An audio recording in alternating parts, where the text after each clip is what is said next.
Hello नमस्कार साथियों, MCQ classes में आप सभी का हार्दिक स्वागत है। आज हम देखने वाले हैं हिंदी का सबसे सरल लेकिन महत्वपूर्ण टॉपिक, जिससे लगभग हर एग्जाम में क्वेश्चन पूछे जाते हैं, जिसका नाम है वाक्यांश के लिए एक शब्द। आज हम देखने वाले हैं टॉप 50 सवाल जो लगभग हर एग्जाम में पूछे जाते हैं। तो चलिए स्टार्ट करते हैं। आज का फर्स्ट क्वेश्चन है गोद में सोने वाला। तो इस वाक्यांश के लिए एक शब्द क्या हो जाएगा?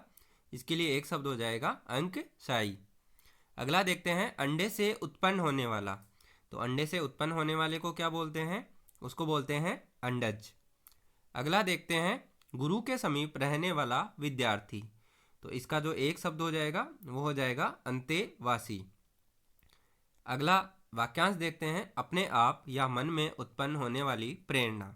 तो अपने आप उत्पन्न होने वाली प्रेरणा को क्या बोलते हैं? उसको बोलते हैं अंतः प्रेरणा। अगला वाक्यांश है किसी देश के अंदर होने वाला या उससे संबंध रखने वाला। तो उसको क्या बोलते हैं? उसको बोलते हैं अंतर्देशीय। अगला देखते हैं जो किसी वस्तु के अंदर दृढ़तापूर्वक मौजूद है। तो उसके लिए एक शब्द क्या हो जाएगा? उसके लिए एक शब्द हो जाएगा अंतर्निर्विष्ट। अगला वाक्यांश देखते हैं जो कहा न जा सके। तो उसके लिए एक शब्द होगा अकथनीय। और यहाँ पे इसी की जगह आ जाए जो कहा जा सके, तो उसके लिए एक शब्द हो जाएगा कथनीय। अगला है जिसके पास कुछ भी न हो। तो उसको अपन क्या बोलते हैं? उसको बोलते हैं अकिंचन। नेक्स्ट है जिसके अंदर या पास न पहुंचा जा सके। तो उसके लिए एक शब्द हो जाएगा अगम्य। और अपने से पूछे कि जिसमें जाना या जिसे समझना कठिन हो, उसको बोलते हैं दुर्गम। जहाँ पे कठिन आ जाए वहाँ पे अपने को उपसर्ग लगाना है दुर, और नहीं का अर्थ देने वाली जगह अपने को उपसर्ग लगाना है ए। ये सबसे ज़्यादा ध्यान रखना है। अगला देखते हैं किसी आदरणीय का स्वागत करने के लिए चलकर कुछ आगे पहुंचना। तो इस वाक्यांश के लिए एक शब्द हो जाएगा अगवानी। अगला देखते हैं जिसका जन्म पहले हुआ हो या बड़ा भाई। तो इस वाक्यांश के लिए एक शब्द हो जाएगा अग्रज। और इसी के साथ ही अपन देख लेते हैं कि अपने से पूछे कि जिसका जन्म बाद में हुआ हो या छोटा भाई, उसके लिए एक शब्द क्या हो जाएगा? उसके लिए एक शब्द हो जाएगा अनुज। अगला देखते हैं जो करने या होने वाली बात को पहले ही सोच ले। तो इसको क्या बोलते हैं? इसको बोलते हैं अग्रसोची। और अपने से पूछ ले कि वह व्यक्ति जो दूर तक की बातों को पहले सोच लेता है, तो उसको बोलते हैं दूरदर्शी। नेक्स्ट है जिसका कोई शत्रु पैदा ही न हुआ हो। तो उसको क्या बोलते हैं? उसको बोलते हैं अजात शत्रु। नेक्स्ट वाक्यांश है जिसके आने की तिथि ज्ञात न हो। यहाँ पे पूछ रहा है ज्ञात न हो, तो उसको अपन क्या बोलेंगे? उसको बोलेंगे अतिथि। मेहमान को आने की कोई तिथि अपने को ज्ञात नहीं होती है, तो इसीलिए बोलते हैं अपन उसको अतिथि। अगला है जिसकी तुलना न की जा सके। तो उसको बोलते हैं अतुल। नेक्स्ट देखते हैं जिसके समान कोई दूसरा न हो। तो उसको बोला जाएगा अद्वितीय। नेक्स्ट देखते हैं जिसे अधिकार दिया गया है। तो इस वाक्यांश के लिए एक शब्द क्या होगा? इस वाक्यांश के लिए एक शब्द होगा अधिकृत।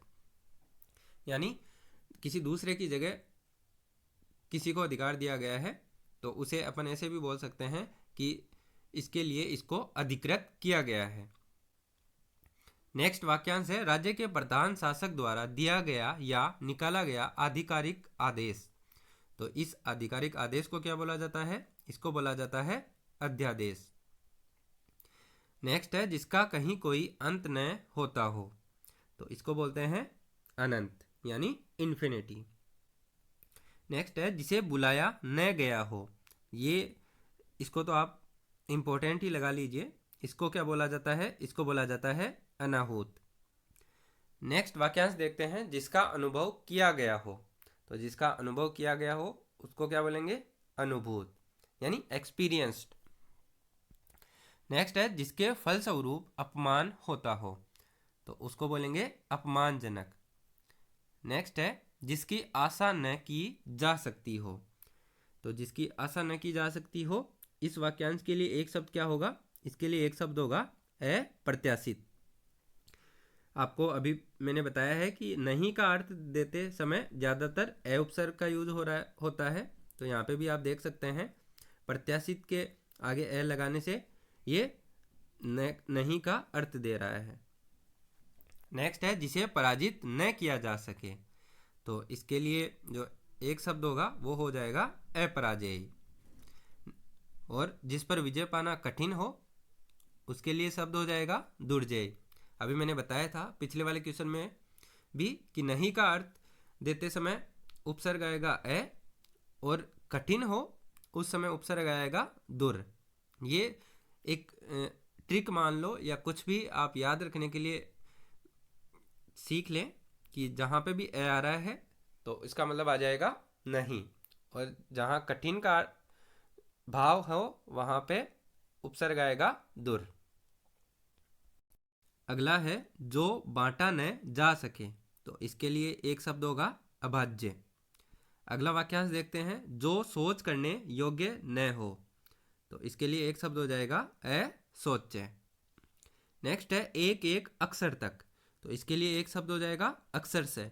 अपन जब छोटी क्लासों में होते थे तो अपने को जो टीचर थे वो बोलते नहीं थे क्या कि आपको जो भी बोर्ड पे लिखा हुआ है इसको अक्षर से नोट करना है। तो ये वही वाला अक्षर से है, यानी एक एक अक्षर तक आपको लिखना है।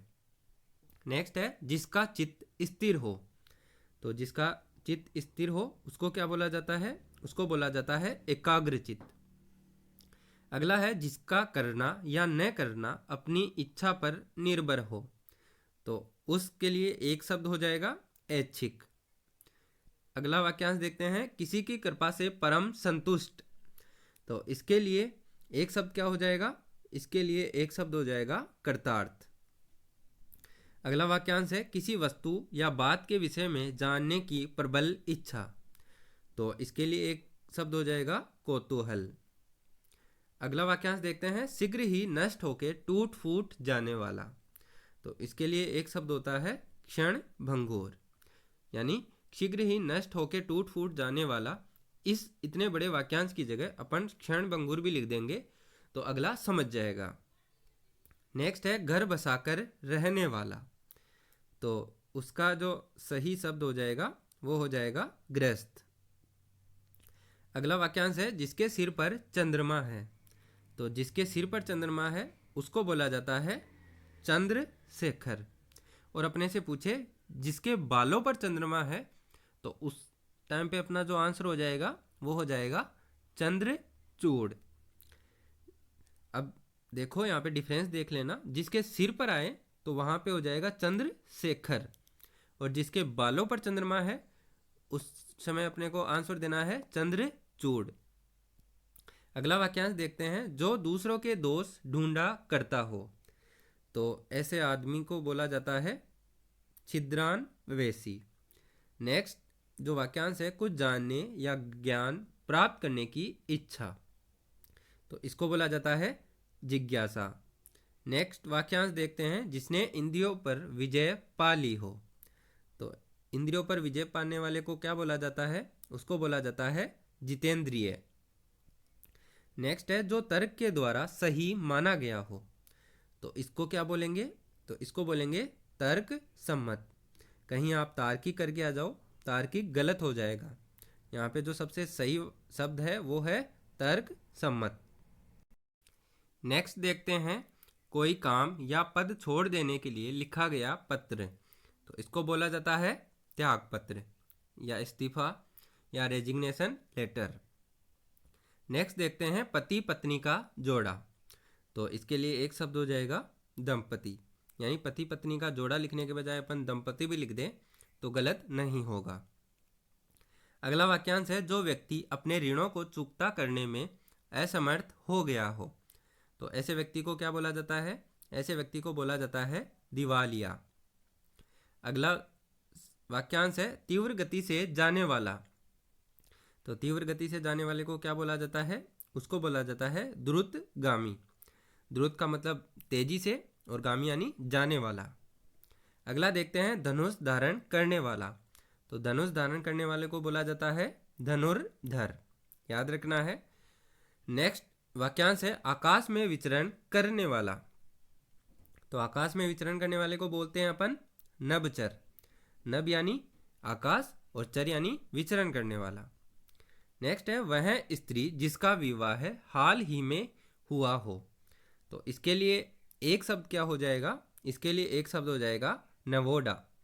अब स्त्री से रिलेटेड और वाक्यांश देख लेते हैं और उनके लिए एक शब्द क्या होगा वो भी देख लेते हैं।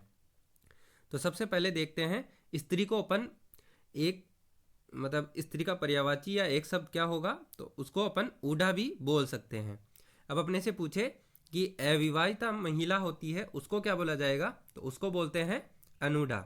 अभी मैंने बताया था कि नहीं के अर्थ का जो बोध कराता है वो होता है अ उपसर्ग। तो यहाँ पे अविवाहित यानी जिसका विवाह नहीं हुआ हो तो ऐसी महिला को क्या बोल देंगे अपन, अनूढ़ा।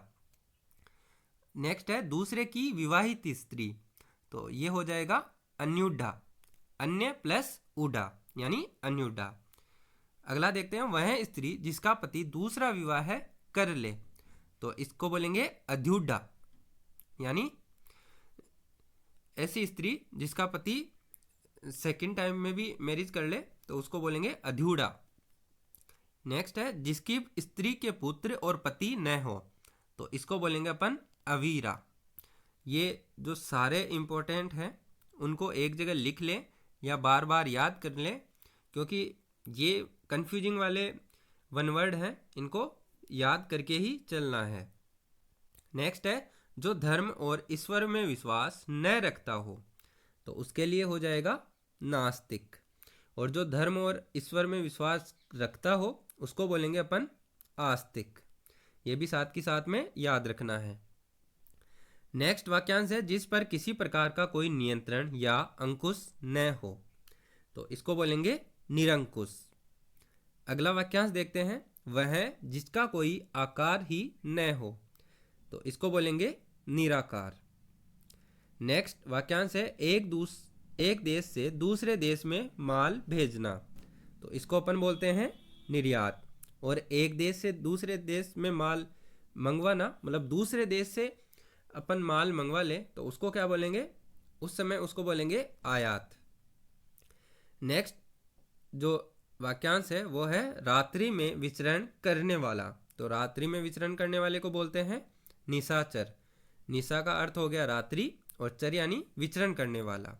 तो चलिए दोस्तों आज के लिए बस इतना ही। जल्द ही मिलेंगे वाक्यांश के लिए एक शब्द के पार्ट 2 को लेकर, जिसमें अपन बचे हुए 50 इंपॉर्टेंट सवाल को और देख लेंगे, ताकि इस टॉपिक के आपके टोटल 100 सवाल हो जाएं और इससे बाहर एक भी सवाल ना जाएं। तब तक के लिए यदि ये वीडियो अच्छा लगा हो तो इस वीडियो को लाइक करें, अपने दोस्तों के साथ ज़्यादा से ज़्यादा शेयर करें और इस चैनल को सब्सक्राइब करके बेल आइकन को प्रेस ज़रूर कर लें, ताकि आगे आने वाले वीडियोज़ के नोटिफिकेशन आपको सबसे पहले प्राप्त हो सकें। Thank you. जय हिंद, जय भारत।